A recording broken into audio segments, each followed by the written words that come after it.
सूर्यपुत्र कर्ण को महाभारत युद्ध का महत्वपूर्ण योद्धा माना जाता है। कर्ण के धर्म पिता तो पांडव थे, लेकिन पालक पिता अधिरथ और पालक माता राधा थीं। कर्ण दानवीर के रूप में प्रसिद्ध थे। उन्होंने अपने कवच कुंडल दान में दिए और अंतिम समय में सोने का दांत भी दे दिया था। भगवान कृष्ण ने अर्जुन को यही उपदेश दिया था, दान करते वक्त मन में अगर कोई भी भावना हो कि किए गए दान का खास फल प्राप्त होगा, तो दान करने का पुण्य फल नहीं मिलता और दान करना निष्फल हो जाता है। भगवान कृष्ण ने भी कर्ण को सबसे बड़ा दानी माना है। अर्जुन को कर्ण की प्रशंसा पसंद नहीं थी। इसी कारण से उन्होंने एक बार कृष्ण से पूछा, सब कर्ण की इतनी प्रशंसा क्यों करते हैं? तब कृष्ण ने 2 पर्वतों को सोने में बदल दिया और कहा, इस सोने को गांव वालों में बांट दो।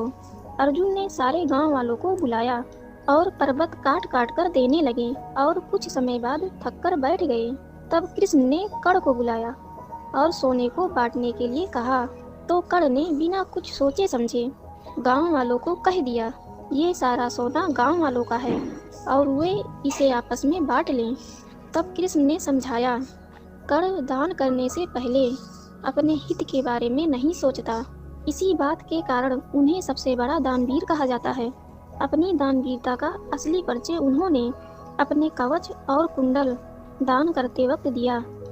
कर्ण जब सूर्य की उपासना कर रहे थे, तब इंद्र वेश बदलकर एक साधु के रूप में आए और कर्ण से उनके कवच और कुंडल की मांग की। सूर्य ने कर्ण को कवच और कुंडल देने से मना किया था, पर कर्ण किसी को निराश नहीं करते थे, इसलिए उन्होंने अपना कवच और कुंडल दान कर दिया। कर्ण ये जानते थे यह दान उसकी मृत्यु का कारण बन सकता है, तब भी उन्होंने अपने हित के बारे में बिना सोचे दान कर दिया और एक बार फिर ये साबित कर दिया, उनसे बड़ा दानवीर और कोई नहीं। कर्ण दान करने के लिए काफ़ी प्रसिद्ध थे। कर्ण जब युद्ध क्षेत्र में आखिरी सांस ले रहे थे, तो भगवान कृष्ण ने उसकी दानशीलता की परीक्षा लेनी चाहिए। वे गरीब ब्राह्मण बनके कर्ण के पास गए और कहा, तुम्हारे बारे में काफ़ी सुना है और तुमसे मुझे अभी कुछ दान चाहिए। कर्ण ने उत्तर में कहा, आप जो भी चाहे मांग लें। ब्राह्मण ने सोना मांगा।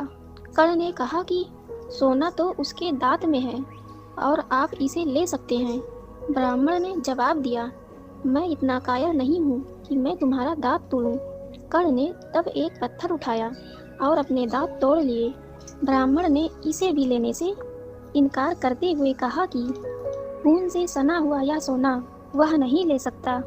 कर्ण ने इसके बाद एक बाण उठाया और आसमान की तरफ चलाया और इसके बाद बारिश होने लगी और दांत धुल गया। गाइस, आपको यह स्टोरी कैसी लगी हमें कमेंट में ज़रूर बताइएगा। वीडियो अच्छी लगी तो लाइक शेयर सब्सक्राइब कर नोटिफिकेशन बेल को ऑन कर दीजिएगा। Thank you so much for watching this video.